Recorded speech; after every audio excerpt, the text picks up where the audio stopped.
Hey everybody, Chad Hyams here with another episode of Achieve Your Apex. That's right, we're working our way through my book, and there's even more to come after the book of stuff that didn't even make the book. And there's also an announcement. There's a second book slowly but surely being worked on. I want you to be watching for that. Yet let's continue the conversation of assisting, that plus minus conversation that we started, the collaboration that we were talking about. I want to give you a few more examples, and I want to give you some emotional and psychological benefits you get from getting help and giving that same help to other people to wrap up this topic for you. Now, there's someone out there that you give help to all the time. Send them this episode so they understand some of the benefits that come from it. There's somebody who's always asking you for help or always just giving you help. Share the episodes of Achieve Your Apex so you guys can have that common ground of conversation on this topic. Now, before I get into the psychological and emotional benefits that come from giving and getting help and assistance, I want to talk a little bit more about this and put it into an analogy you'll understand. I'm a huge cycle fan, okay? You've heard the term Peloton. Now, I'm not talking the thing that might be in my video over here that we have in our house. I'm talking the Peloton, which is that group of riders during the cycle races, if you watch professional cycling, that look like at any moment they're all going to fall down and crash into each other, and they're this far from each other. It's amazing, okay? Yet what I want you to understand is it works like a flock of geese, if you think about it. Look up, you see the V of the geese. Now, why do they do this? To conserve energy of everybody else. The ones up front are the ones that are breaking through the wind and helping save the energy of the people behind them. Why does that one goose lead the V? It's to save the other geese in efficiency as the air breaks around, so nobody's doing as much work as the one up front. Okay, now, in the world of geese, when that front goose is tired, it falls back and another goose comes up front and it leads the V. In the world of the Peloton for cycle racing, what usually happens is that rider up front burns out and leaves. Like they just get out of the way and they finish the race sometime later.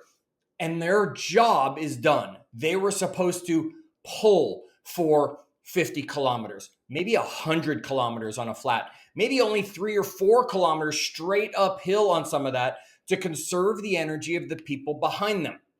And now here's the thing. Our favorite, Tadej Pogačar, that's Nita's and my favorite cyclist, he's a winner. Anytime you ask him in an interview, though, he'll tell you it was his team. Not because he's modest, because he knows his team did a great job of getting him close enough to the end of the race, whatever their strategy is, to now go and attack everybody else because they've been pedaling at such a high intensity. People are falling off the back because they can't keep up with the clump or the V in that case. Imagine if that lead goose was not worried about everybody behind them and was doing their best to leave everybody behind, how that would be a different format. You are always in a peloton. Always. Some days you're the leader and you're taking the brunt of that force. Some days maybe you're the expert or the specialist for that stage of a race, that you're the one near the back that's conserving your energy until the time comes to attack. You need to trust others, or you need to do the work to help the others. This is what assistance is all about.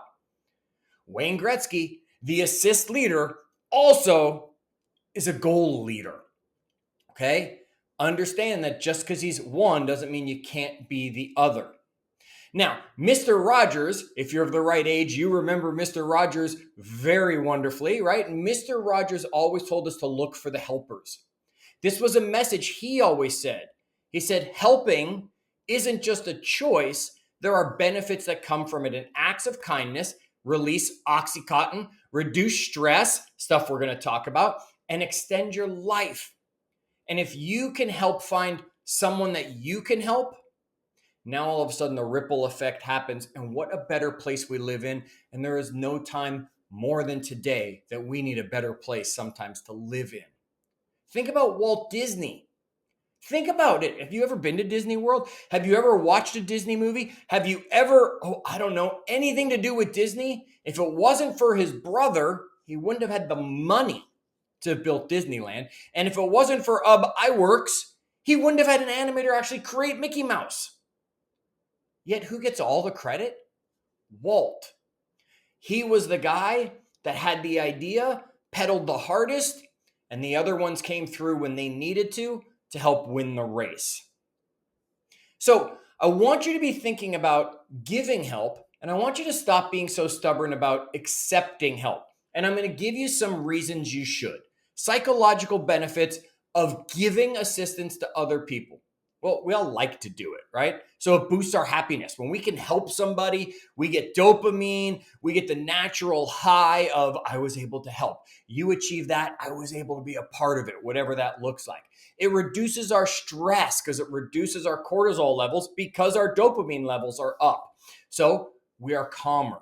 We are less stressed as a person. It gives us self-worth. When I can help somebody achieve something, makes me feel like I have self-worth. When someone can help me achieve something, I can see that they feel, yeah, look, he learned that from me, or he did what I was able to help him with, or I assisted him in getting that done. They have self-worth. It will strengthen social bonds with people. And boy, again, do we ever need that, okay? It will extend longevity.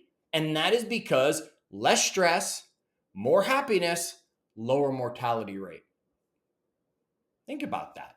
There's also psychological benefits of receiving assistance. So stop being stubborn when somebody wants to offer you help. Accept it because it increases your resilience. Accepting help actually teaches you adaptability and will prevent burnout for you, which will improve your resilience levels. And I'll tell you, one of the key determining factors of success is your resilience, because you're always going to run up to an excuse to quit. And the resilient ones push through. It will reduce your own anxiety and your own depression because you're getting support from others. So you realize there is security. You realize there are people who care about you. It will reduce anxiety and depression. Okay, it enhances learning and growth. Obviously, when someone helps you, you learn something new. You develop a new idea, a new path. You figure out something in a different way, and it enhances the learning that's going on in your head. Okay, those social connections. The same way when you give help, you strengthen that bond. When they give help, they strengthen that bond with you. And I can't ask enough. Strengthen those bonds with people, especially in the world today where we're always wanting to be torn apart. Okay, and humility and openness. Because when we know we need help from others, it lets us be more humble. It lets us be more open to opportunities that can be presented to us. Now, let me give you some emotional benefits as we wrap up the conversation of the plus minus, the helping and being helped. Emotional benefits of giving assistance, fulfillment. You're going to feel fulfilled because you've made a difference. Sense of belonging, right? Emotional stability. And it increases your compassion and empathy because you realize some people need help. They're not all as great as you are. And yes, you are amazing. Okay. And then there's emotional benefits of receiving assistance, and that is safety and support. And some people like to live on the edge, but we all need safety and support. Increases trust. We know people will be there to catch us as we're falling. Gratitude and appreciation. And there's no better feeling to have every moment of your life than gratitude. So accept help so you have that gratitude feeling in you. And there's that recharge, because receiving help relieves mental and emotional fatigue, making it easier for you to recharge and move forward. I want you to remember this: giving and receiving, the plus, the minus, not as much, the plus of the plus and minus, whether it's giving or getting it, creates a positive psychological loop. Okay, when you help, you feel good. When you receive help, you build trust. And then you want to go give help. And then you feel good. And then you receive help. And then on and on and on. Folks, I want you to keep climbing to the top of this apex that you are working towards, because it is going to be beautiful, yet you're never getting there alone. Let others help and bring others on your journey. Until our next episode, keep climbing.